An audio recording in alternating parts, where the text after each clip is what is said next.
I'll share with you guys one incident. A few years back in Chicago, there was a lady whose son was very sick.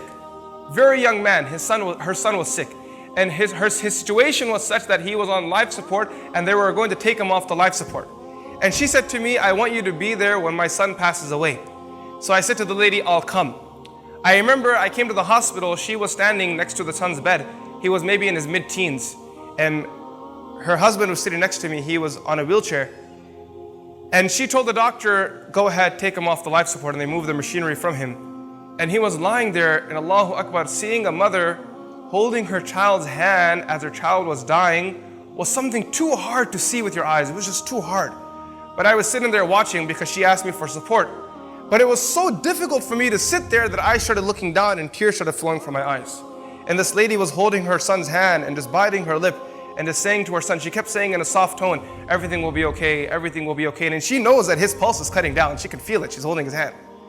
And then she says to the doctor, when the final moments come, let me know. The doctor said to her, these are the final moments now. So Allahu Akbar, this lady, she leaned forward and she kissed her child and she stopped right there. And she just stayed in that moment, that position there. She was just kissing her child until the child passed away. After the child passed away, I stood up to greet her. I said, Auntie, I apologize for not being able to give you the support at this tough moment because I was breaking down in tears myself. She said to me, son, I didn't invite you to give me support. For that I have Allah. I've learned that through the years. The only one you can rely on is Allah. However, the reason why I called you here is because I wanted you to be witness that I loved my son. See, a few weeks ago, my son and I had an argument. And he fell ill while we were in the state of that argument. I didn't get a chance to tell him how much I loved him. And then she said to me, Wallahi al-Azim, I swear by Allah, the day he was born, it was these hands that first brought him into the world.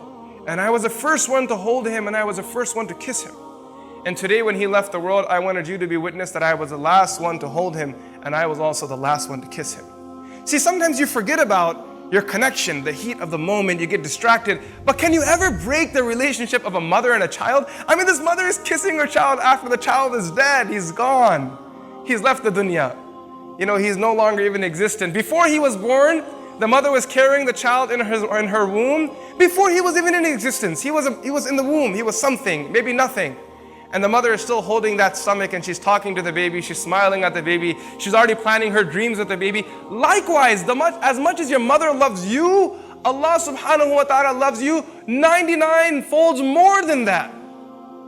No matter how much your mother loves you, and there are mothers sitting here and they can't even express their love for their kids. They can't put it in words. It's impossible. It's one of those relationships, it's a feeling. It's, the Layla and Majnun couldn't express their love for each other. Romeo and Juliet couldn't express their love for each other. Ask any mother, can the love of Romeo and Juliet ever match your love for your child? And the mother will say, Romeo and Juliet are amateurs. We're the pros. And if you think you're the pros, Allah subhanahu wa ta'ala is beyond you. 99 folds more than that. إلهي